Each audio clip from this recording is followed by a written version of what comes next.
bersuruh Allah. Apabila datang dua malaikat মালয়েশিয়ার রাজপুত্র আব্দুল জলিল মাত্র 25 বছর বয়সে পৃথিবী থেকে বিদায় নেয়, কিন্তু তার হঠাৎ মৃত্যু কেবল রাজ পরিবারের জন্যই দুঃখ বয়ে নিয়ে আসেনি, বরং তার মৃত্যু গোটা দেশের জন্য ছিল একটি দুঃখজনক ঘটনা। তাকে তার প্রজারা সবথেকে বেশি ভালোবেসেছিল, কারণ সে ছিল তাদের দেশের আশা প্রত্যাশা। মালয়েশিয়ার রাজপুত্রের এত অল্প বয়সে মৃত্যুর ঘটনাটি ছিল অনেকের কাছে অপ্রত্যাশিত। আজকের ভিডিওতে জানবেন কেন মালয়েশিয়ার এই রাজপুত্রের মৃত্যুতে তার প্রজারা কেঁদেছিল। মালয়েশিয়ার জোহর স্টেট মালয়েশিয়ার মধ্যে সবথেকে ধনবান জায়গা, আর যেই ব্যক্তি এখানে শাসন করে তাকে জোহরের সুলতান নামে ডাকা হয়। এখানের সুলতান একজন রাজার মতো ডিসিশন নিয়ে থাকে। এখানের স্থানীয় স্টেটগুলির শাসকদের একটা সময় সম্রাটের উপাধি দেওয়া হয়েছিল, আর এই রাজবংশ কয়েক শতাব্দী ধরে চালু রয়েছে, ঠিক অনেকটা ব্রিটিশ রয়্যাল ফ্যামিলির মতোই। 2024 সালে জোহর রাজবংশ থেকে সুলতান ইব্রাহিমকে মালয়েশিয়ার রাজা হিসাবে নির্বাচিত করা হয়, আর সুলতান ইব্রাহিমই এই দেশের মধ্যে সবথেকে ধনী ব্যক্তি, যিনি 5.7 বিলিয়ন সম্পত্তির মালিক। সুলতান ইব্রাহিমের একটি কন্যা আর 5টি পুত্র রয়েছে, যাদের মধ্যে একজনের নাম মালয়েশিয়ার জনগণের মনে চিরজীবনের জন্য গেঁথে থাকবে। 1990 সালে এই রাজ পরিবারে একটি ফুটফুটে পুত্র সন্তান জন্মায়, যার নাম রাখা হয় আব্দুল জলিল। আরবিতে এর অর্থ মহান আল্লাহর দাস। আব্দুল জলিলের বাবা মা তাকে নিয়ে খুবই আশার আলো দেখে। তারা স্বপ্ন দেখে একদিন জলিল বড় হয়ে এই দেশের পিলার হবে, সাধারণ জনগণের কল্যাণ বয়ে নিয়ে আসবে, আর তাদের দুঃখের সঙ্গী হবে। বেশিরভাগ ধনী পরিবারের সন্তানেরা তাদের ফ্যামিলির প্রত্যাশার বিপরীত হয়। সম্পদ, বিলাসিতা আর ফ্যান্সি লাইফস্টাইলের মোহে পড়ে জলের মতো তার বাবা মার অর্থ অপচয় করতে থাকে। কিন্তু প্রিন্স আব্দুল জলিল প্রমাণ করে দেখায় যে রাজপুত্র হওয়ার অর্থ এই নয় যে অহংকারী অথবা অপচয়কারী হতে হবে। বাস্তবে তার অল্প জীবন অসহায়দের সাহায্য আর দেশের ডেভেলপমেন্টের কাজে ব্যয় করে। তার কল্যাণমূলক কাজের জন্য প্রজারা তাকে শ্রদ্ধাও করত। জনগণ তাকে একজন পারফেক্ট প্রিন্স হিসাবেও বিবেচনা করে।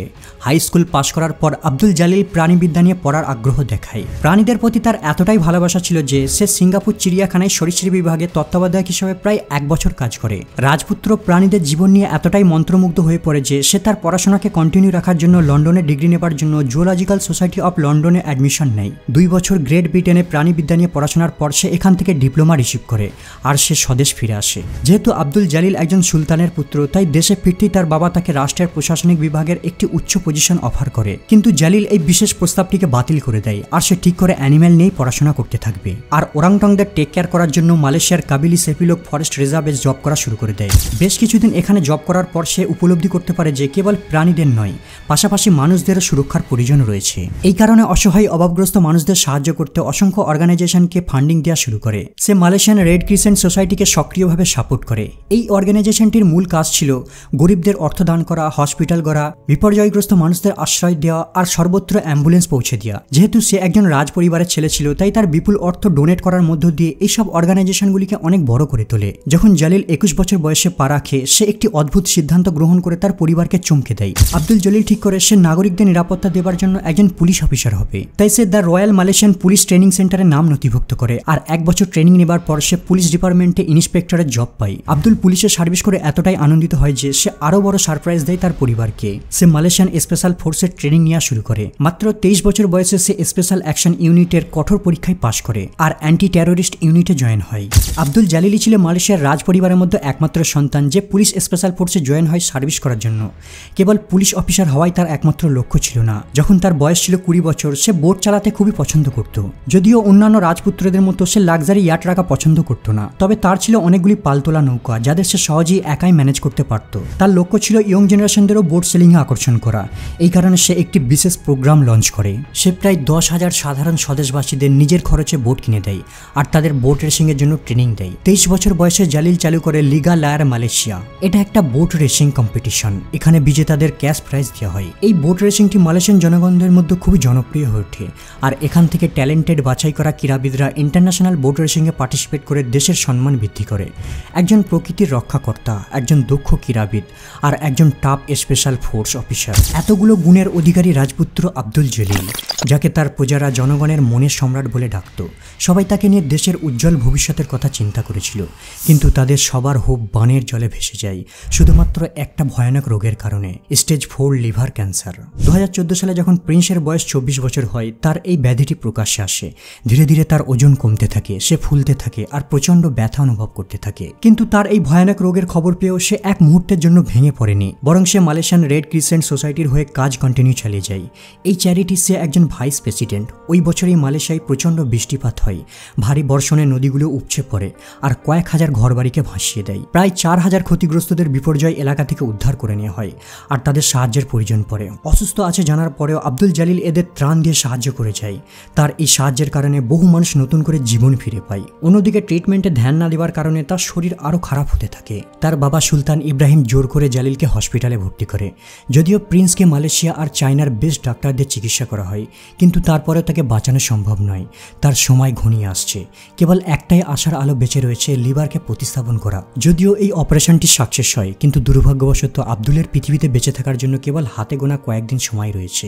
আব্দুল জালিল ভালো মতোই জানে যে সে এমন এক ব্যাধির শিকার যা থেকে কখনোই আরোগ্য লাভ করতে পারবে না। তাকে কেবল ট্রিটমেন্ট করা হতো যাতে সে কেবল কমফর্টেবল ফিল করতে পারে, কিন্তু আশ্চর্যজনকভাবে সে হসপিটালে আনন্দের সঙ্গেই সময় কাটাতো। সে এমনকি নার্সদের সঙ্গে হাসি ঠাট্টাও করত। এই ভিডিওতে দেখা যায় সে ট্রিটমেন্টকে ফাঁকি দিয়ে কেমন নার্সদের সঙ্গে প্র্যাঙ্ক করছে। যদিও এই ভিডিওটিকে অনেকে ফানি মনে করেনি, বরং সে কতটা স্ট্রং আর পজিটিভ তা নিয়ে গোটা ইন্টারনেটের দুনিয়া তার প্রশংসা করে।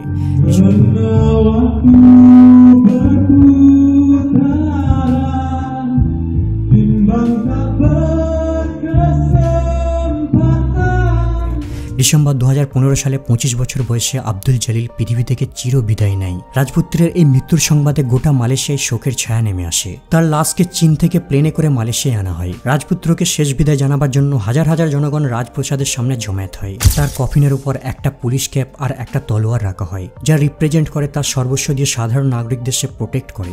জানাজা নামাজের পর জালিলকে মাহমুদিয়া রয়্যাল মুসলিয়ামে দাফন করা হয়। আর এখানেই দাঁড়িয়ে তার বাবা প্রতিজ্ঞা করে যে ক্যান্সারে আক্রান্ত রোগীদের যেভাবেই হোক তাদের সাহায্য করবে।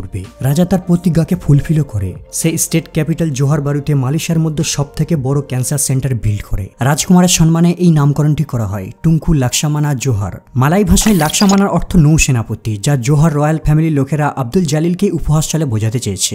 এই সেন্টারের মূল মন্ত্র হলো ফাইট করো আব্দুল জালিলের মতো। প্রতি বছর প্রায় 7000 ক্যান্সার পেশেন্ট এখানে ট্রিটমেন্টের জন্য আসে, যাদের মধ্যে বেশিরভাগই সুস্থ হয়ে বাড়ি ফেরে। আর এই সব কিছুই সম্ভব হয়েছে কেবলমাত্র আব্দুল জালিলের জন্য। এমনকি তার মৃত্যুর পরেও সে সাধারণ মানুষদের জীবন বাঁচিয়ে চলেছে। আমরা দেখে থাকি বেশিরভাগ সম্ভ্রান্ত বংশের ছেলেরা তাদের জীবন ইউজলেস লাক্সারি আর অর্থের অপচয় করে অতিবাহিত করে দেয়, কিন্তু সমাজের জন্য তারা কোনো পজিটিভ স্মৃতি রেখে যায় না। আর এই কারণেই তাদের মৃত্যুর পর সাধারণ মানুষ তাদেরকে মন থেকে সহজেই মুছে ফেলে। কিন্তু আব্দুল জালিল এদের থেকে ব্যতিক্রম। তার অল্প জীবনে সে সাধারণ মানুষদের জন্য অনেক ভালো কিছু করে দেখাতে পেরেছে। এই কারণেই সে তার প্রজাদের স্মৃতিতে মানুষের মনের রাজা হিসাবে বহুদিন জীবিত থাকবে। বন্ধুরা, এই স্যাড স্টোরিটি সম্পর্কে আপনার কি মন্তব্য কমেন্ট করে জানাবেন। ভিডিওটি ভালো লাগলে একটি লাইক করবেন আর নতুন হলে চ্যানেলে সাবস্ক্রাইব করে সঙ্গে থাকবেন।